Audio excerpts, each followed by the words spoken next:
What's the word? What's the word? What's the word? What's the word? What's the word? What's the word? What's the word? What's the word? We in this thing, man. Finna get some Colorado talk in. Finna get some Colorado talk in, man. I'm gonna let everybody pull up in here. You know what I'm saying? See what's going on with my good people out here. Out here, out chill, out chill. But hey, man, shout out to Coach Mo. He got well, it's finally out there, right? It's something I've been knowing about for a while with Coach Mo, being FIU head strength and conditioning coach. I was just waiting for it to come out. Something I've been knowing about for about almost a month now. So man, shout out to Coach Mo. Him becoming the head and strength coach at FAMU, which is huge, man. He went back to the HBCU ranks. It's good to see that he's got another job. He's been another employed somewhere else. But hey, if you kicking in, man, make sure y'all hit that like button, man. We finna get this thing talking, man. Y'all finna get one of those special lives, man, that, you know what I'm saying, I ain't been around. I ain't been around. You know what I'm saying? So, hey, let's kick it tonight. Let's kick it. We're gonna talk about some Colorado Buffs. Let's kick it tonight. You know what I'm saying? I'm here to answer any questions Buff related. So man, let's kick it tonight. Also, shout out to the CU Buffs football team spring semester. They end with a 2.95 GPA for the springtime. So that's huge, man. Coach Prime still elevating the numbers. The GPA is staying consistent semester over semester. But hey, let me know where y'all checking in from, man. Yeah, I know this is a rarity. I ain't been talking Colorado football. I ain't been holding it down for y'all. But hey, man, they starting to get that feel back again. The season's right around the corner. So hey, we gotta start talking about this Colorado football. I know, we're gonna come on consistently and do this for you guys, for me and Coach Dre. All I can say is, man, just keep prayers for my brother, Coach Dre. You know what I'm saying? He'll be back here soon. But hey, Miss Sabrina, how you doing? How you doing? Maryland in the building. We got Texas in the building. We got Florida in the building. Oh boy, let's get it. Let's get this thing rocking. Let's get it rocking. Yeah, man, just keep praying for Coach Dre. That's all I can tell you in the situation. Warren G, what's the word? What's the word? What's happening? Yeah, man, we finna have a little, we finna talk about it tonight. I'm gonna do a couple Colorado lives over the next few days. And I'm gonna talk about the depth chart. I'm gonna talk about the schedule. But I might hold off and not talk about the schedule as far as prediction wise and things like that. Think I might wait for that first live with my brother back on, cause I'm gonna have on somebody else. With that, Philip Dukes will be coming on the channel on the platform. So we're gonna do a whole CU breakdown of the season, recruiting, things like that when Philip Dukes come on. So man, we got some things cooking up in the lab. But man, I apologize, man. My sincerity, I apologize to everybody. If you're watching this live, you're watching this on a rewatch. That we haven't been talking Colorado football, and it's on me. I'm gonna take the onus on this one. It's on me. But I just want everybody, man, just keep prayers for my brother, Coach Dre. He'll be back soon. He'll be back soon. That's all I can say. I know full details, everything that's going on with the wop wop wop. He's in good. He's in good spirits. I talked to him. He's in good spirits. So I don't want nobody tripping or asking anything crazy, man. Just all I can say is, man, just keep praying for my brother, my dog, my co-host, Coach Dre, man, because he'll be back like no other. But uh, I wanted to do this live because, normally around this time we give, what I'm saying, our post spring game going into fall camp depth chart. Well, we haven't did that live yet. So I'm going to bring that live to you tonight. And so I just want to break it down, and I'm just going to do strictly offense today. Another day, I'm going to do defense for first team. So I'm doing first team offense. I'm going to do first team defense. And then I'm going to come back and live and I'm going to do second team offense, second team defense. And then I'm going to do a schedule breakdown. So that's kind of how the next live is going to go when I talk about Colorado football. So I normally I'm on way earlier. We talking about this. We kicking it, chilling. But I just want to give my breakdown of Colorado's offense, of my projections. Nobody else, my projections of how I see the line playing out post spring game offense. All right, number one. All right, so I'm gonna kick these things off. I'm gonna go through the offensive line. I'm gonna go through receivers. I'm gonna go through quarterback, running back, tight end in the situation as far as who I see starting on this first team offense. and then the next slide will be the first team defense. So to kick this thing off, man, we gonna go first team offense. Left tackle, man. I think this all easy. I ain't gotta say nothing too much. You know what I'm saying? What's in the back seat? You know, my guy Jordan Seaton, taking on that left tackle. I think that, ain't nothing else to talk about, right? Jordan Seaton left tackle. I think you can go ahead and pin that in. There ain't nothing else that you can erase from that. When we get to the left guard spot, right? We bring in the transfer into this spot. I got Xavier Hill starting this spot at left guard. I think that's the perfect spot for him coming in. As you can see, the boys are back. You can see the workouts going. They got 3 weeks to really go through this first phase of the summer. Then they go through another break. Then they go through the summer two, and then they're gonna get into fall practice. They're gonna have a break and then fall practice. So it's everything that's leading up there. But right now, left guard, I got Xavier Hill. Xavier Hill as my left guard. Moving on to center, another transfer in who actually is in the center role, who actually started the spring game. McGill, I got him starting at center spot right now. I think he's pretty. He could be a lock. Yeah, I'm almost got him into a lock, but he's not fully a lock yet. I think they bring us some great competition at the center spot. Far as signing another transfer player in, and we still got some roster spots open. Right, they just got done doing post-graduate camp at the university. So we got a lot of things in store. Far as some new offers might come out, some more players gonna trickle in. Because one thing for sure, you can guarantee this: is Coach Prime and them are going to sign somebody before fall camp. They do it every single year. They're going to sign somebody, right? Majority of the time, is the last two off seasons has been a linebacker that's came in and played. So somebody's going to graduate early. Somebody's gonna come in. I'm telling y'all right now, we got roster spots. We got scholarships open. We're going to add some more to this team. So this team is not the finished product.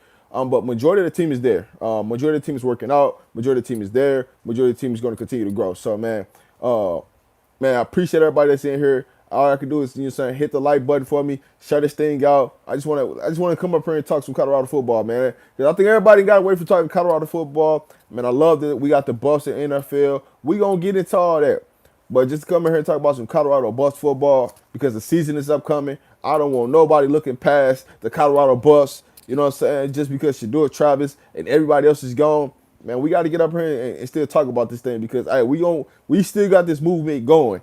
And we're going to continue this thing going. But so far, my left tackle, I got Jordan Seaton. My left guard, I got Xavier Hill. My center, I got McGill. At right guard, I got another pencil.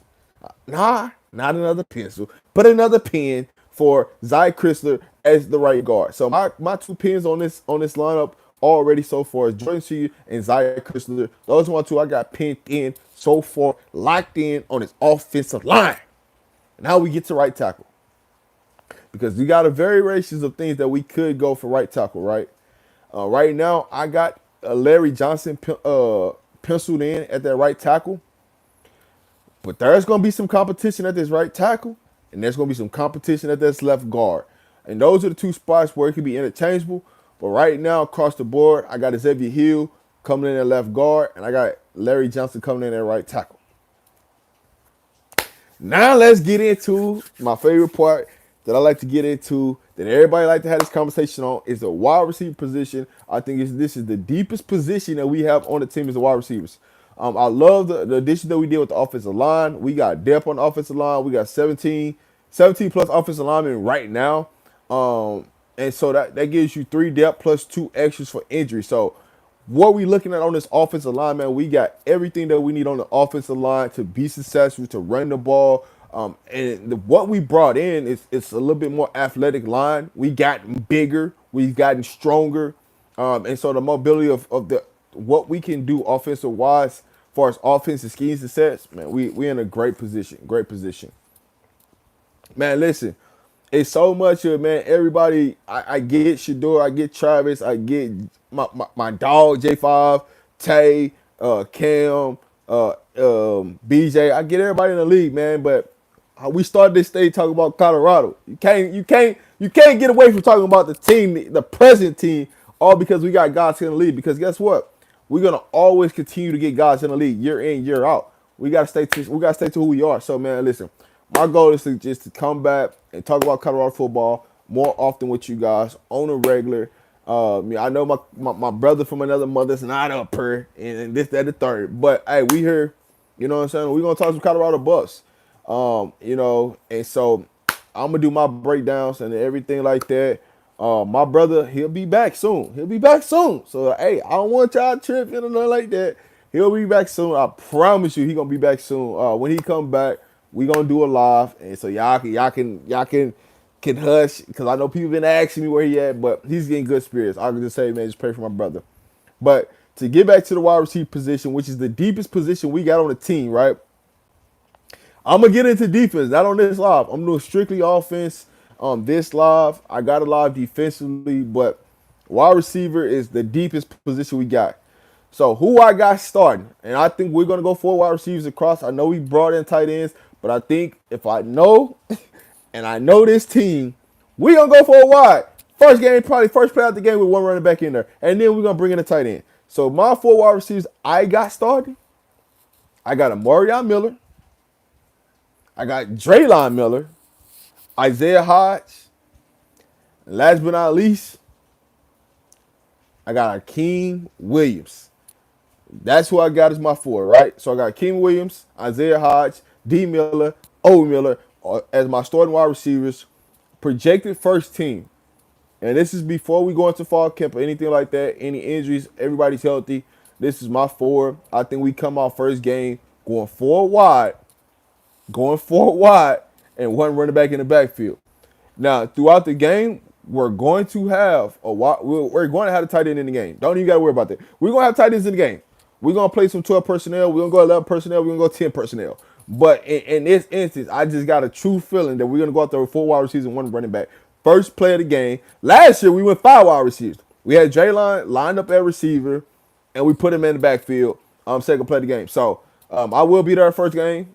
So if anybody's coming up, pulling up at the first game, I'll be there for the Georgia Tech game. I'm there for the first game every year. I'll be there this year. So don't miss out on that. So you got O, Cam, Draylon, Jojo. Hey, listen, that last spot between Akeem, Jojo, and Brown is gonna be interesting, right? There's gonna be a dart for the outside positions, right? I got Amarion Miller. I got him pretty much penciled in at one of the outside receivers. I just think this is time for the breakout, right? To show everything that you got. If you can't show it this year, I don't know what else to do. Everybody's out the way. You supposed to be the man. It's time to be the goddamn man. That's all. Time to be the man. You know what I'm saying? So I got Amarion Miller. Draylon, what else can we talk about? Draylon's out there, right? He finished the season starting. He's going to start the season starting, right? You got Isaiah Hodge. It's time. It's your time. It's your time, right? There ain't nothing in front of you to say you can't be out there and get your time, right? You don't got no Jimmy in front of you. You ain't got no Tay in front of you. You ain't got no Xavier Weaver in front of you. Everybody that's been there in the slot in front of you, they ain't 30 no more. It's your time, dog. It's your time. So the other outside receiver, right, is where we get into the real debate, right? It's all about it's going to come down to what you like. Do you want to see JoJo out there? Because everybody that you're going to put out there is going to be 6'3" or taller, right? It's going to be a jump ball, fade ball, things like that. The reason why I went with Williams in the situation was because I'm looking at the explosiveness, the speed, and the ability to go get an 80-20 ball, right? That's what I looked at. JoJo, I don't think he's as fast as we, but I think he can get it done, right? So you got JoJo, and then you got Brown, right? Brown, hey, he gonna come there and compete. So when you look at this wide receiver group, we're gonna play 8 to 9 guys throughout the game. Wide receiver, because you just got too many wide receivers. You got to get them out there. You got to show some flags to it. But I like where we at when it comes to the wide receiver spot, man. We got so many. So what I see. Yeah, hey, listen.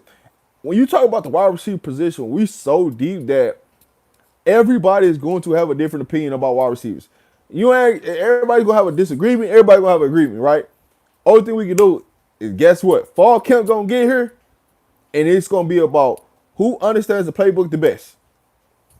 One thing I can tell you, Isaiah Hodge, he gonna know that playbook inside out. Whether it's offense, defense, whatever that is. which he's probably going to be stuck mainly on offense this season because the depth that we got at the cornerback and the defensive backs, we don't even need him to go play defense. So when you look at it from that standpoint, he's going to be locked in. Draylon Miller, what else do I need to say about Draylon? You know what I'm saying? Line him up at running back, line him up at receiver, we good, right? Because we're going to talk about the running back room. We are going to talk about the running back room, which is what's going to make so much key with Draylon is how many reps are he going to get at wide receiver to how many reps he going to get in the backfield. How are they going to utilize him this season, right? And it's a sleeper on a team that everybody is forgetting about. Y'all know the wide receiver I'm talking about. That everybody's forgetting about right now. That everybody's sleeping on right now. Michael. You know why everybody's sleeping on him? Because he was hurt last season. So you didn't get to see him. But guess one thing for sure. When Cam gets out there for fall practice, he gonna want some of that. And so when you look at the grand scheme of things, you can put Cam in the slot with Draylon.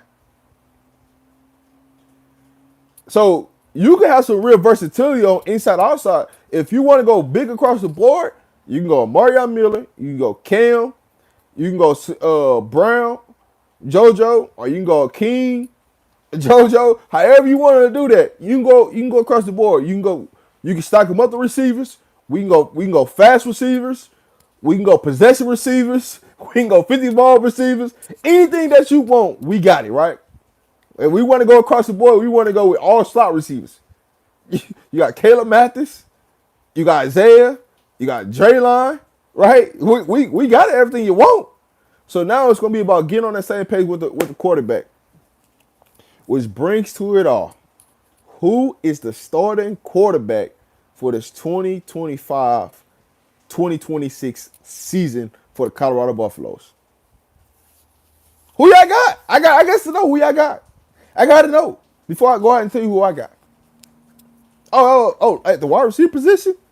Oh, we're solid 12 deep for sure. Solid 12. But I see an 8-9 rotation. It's about solid 12. About solid 12.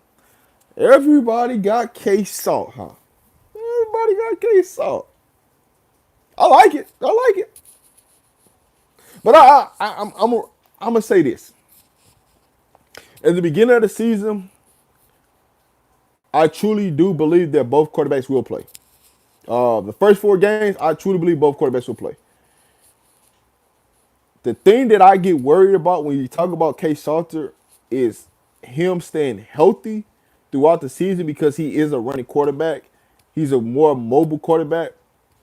But if you talk about accuracy and putting the ball in certain places and the zip on the ball, I'm going with Juju. One thing I do love that I've seen from K-Salt, he went down there. He's been in Houston. He's been working with QB Select. That's the one thing I do love. But when you break everything down, I ultimately think when we get throughout the season, I think Juju ended up being the quarterback by the end of the season. But that's just me. Everybody, hey, listen, I get it, K-Salt. He got 1 year left. I love K-Salt.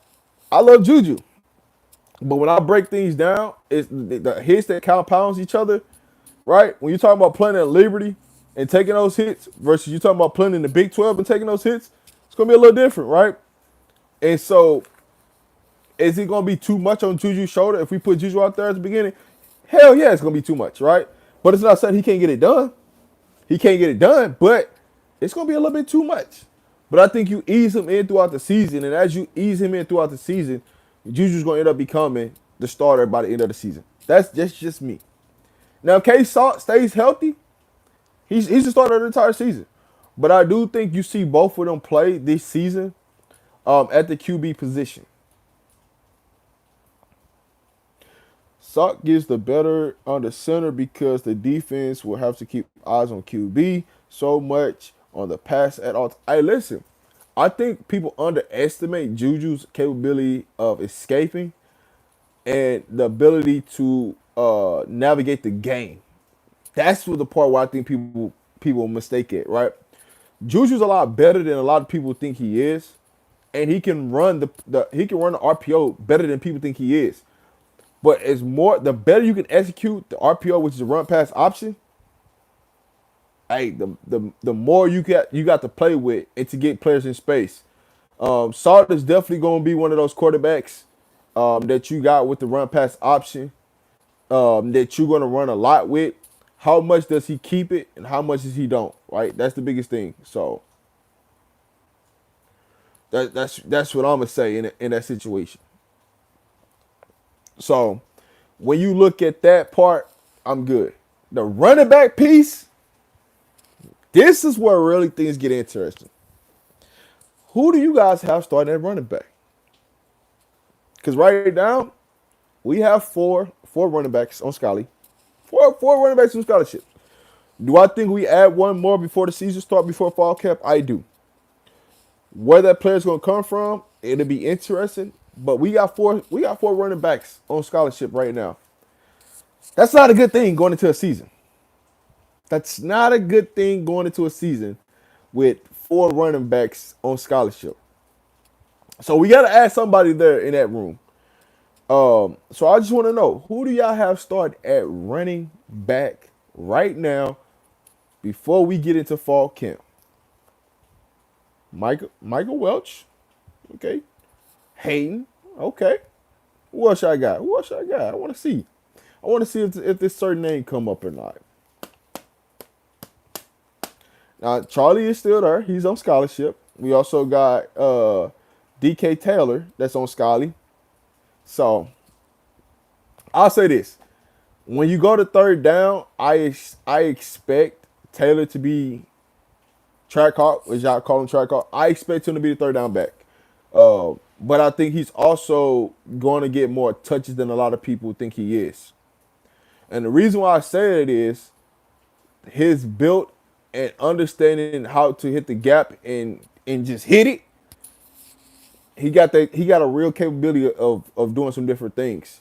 And with that being said, right, collectively as a group, can we get 1,500 yards rushing? Can we break this cycle? Right, this 2-year cycle of not producing over 1,000 yards. And I can't say it's a Coach Prime thing because Coach Prime them had 1,000-yard back at JSU. They rushed over 1,000 yards at JSU. So can we break this cycle? Can we break this curse at CU of getting over 1,000 yards of rushing this season? I believe we do. Whether that's with K Salt and running backs or whether that's a running back get it, I believe we're going to break this 1,000-yard this year. I just truly do. And one of the things that we got to do in our running back room is stay healthy. I would love to see Michael Welch start.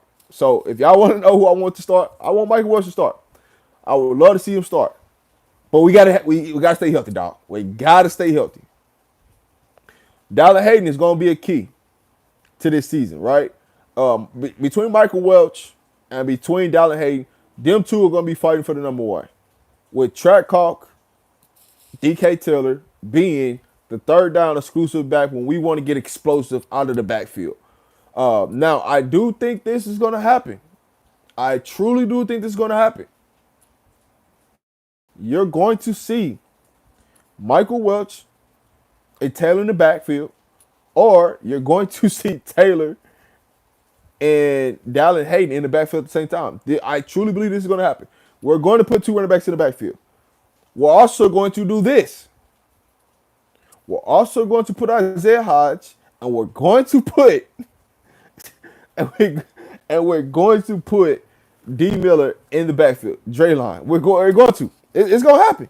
So I just want y'all to be ready that y'all might not see two traditional running backs in the backfield. Two wide receivers are going to line up, and we're going to try to get explosive and create mismatches against the linebackers. I truly believe it's going to happen.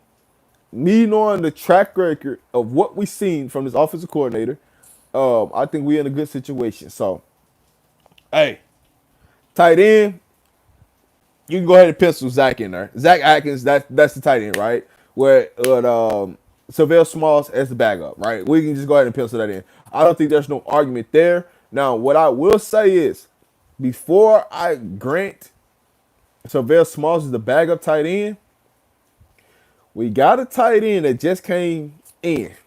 That's a true freshman. That was a better tight end that wasn't there in the spring. That is going to get an opportunity this summer and this fall to show what he's got.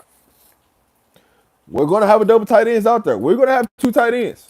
And so, only thing that you hope is that Seville Small get better, that we don't have to play the true freshmen. But I got a strong feeling that these freshmen might see the field. So, give me your thoughts. Give me your thoughts on offense. Because we're going strictly offense, first team today.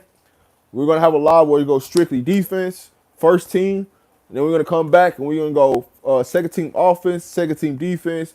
And then we're going to do a rundown of the schedule for the Colorado Buffs and what that looks like game by game, get predictions game by game.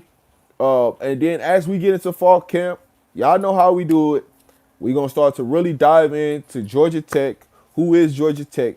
Who are the key players? Who are Colorado's key players? Who are the key matchups? And we're going to that's always game week. That's always how we done it here at RobDaManMedia. So as we get closer to the season, we getting close. We're under 100 days. We getting closer and closer. Because once fall camp start, pencil in July 26th. Once fall camp starts, July 26th, everything is up. Because you know what's going to happen. Come July 26th, after 3 days of practice, somebody going to be hurt. Somebody going to be out of practice. Somebody going to have to step up. So we're going to find out what the depth chart really going to look like. So when you look at this offense right now, and what I said to you right now, everything is subject to change because everything that you know, and it's guaranteed to happen, once you put them pads on, and it's time to go to war and fall practice, I don't want nobody to get hurt. I'm not saying that. I don't. But somebody's going to get hurt. It's not going to be ready for the season, and it's going to be an opportunity for a blessing. So I don't want to say nobody's going to get hurt, but it happens year in, year out. Once you put that helmet and them shoulder pads on, things get different. So only thing we can hope for is, man, a healthy camp. We fresh, ready to go for the first game. And guess what? Prime is undefeated in game ones every season.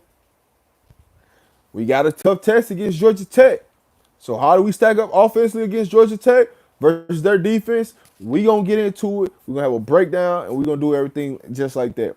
Rob, who do you think will be the key player on offense?